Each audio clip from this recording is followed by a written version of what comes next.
ನಮಗೆ ಬೆಳಕು ಕೊಡುವಂತಾಗಿದೆ. Hallelujah, hallelujah. ಇದು ಬೇಕು ನಮ್ಮ ಜೀವಿತದಲ್ಲಿ.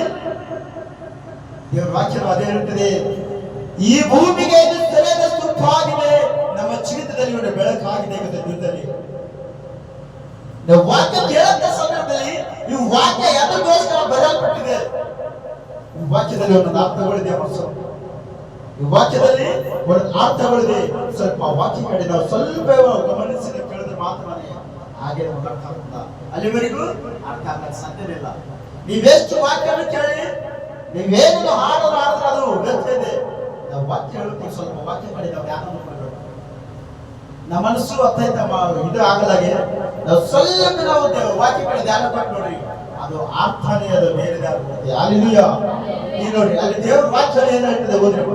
ನೀವು ಭೂಮಿಗೆ ಉಪ್ಪಾಗಿದ್ದೀರಿ, ನೀವು ಭೂಮಿಗೆ ಉಪ್ಪಾಗಿದ್ದೀರಿ, ಉಪ್ಪು ಸಪ್ಪನಾದರೆ ಅದಕ್ಕೆ ನಾಲ್ಕರಿಂದ ಉಪ್ಪಿನ ರುಚಿ ಬಂದಿತು. ಹಲ್ಲೆಲೂಯಾ.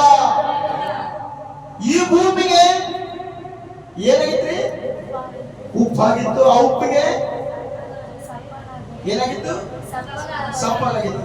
ನಾವು ಎಷ್ಟು ಪ್ರಾರ್ಥನೆ ಮಾಡಿದ್ವಿ ಎಲ್ಲ ವೆಸ್ಟ್ ಬಂದಿದೆ. ನಾವು 6 ವರ್ಷದಿಂದ ಪ್ರಾರ್ಥನೆ ಮಾಡ್ತಿದ್ದೆ, 8 ವರ್ಷದಿಂದ ಕಷ್ಟನೇ ಹೋಗಲಾಗ್ಯದ, 3 ತಿಂಗಳಿಂದ ಕಷ್ಟನೇ ಹೋಗಲಾಗ್ಯದ, 6 ವರ್ಷದಿಂದ ಕಷ್ಟನೇ ಇಲ್ಲ, 8 ತಿಂಗಳಿಂದ ಕಷ್ಟನೇ ಇಲ್ಲ.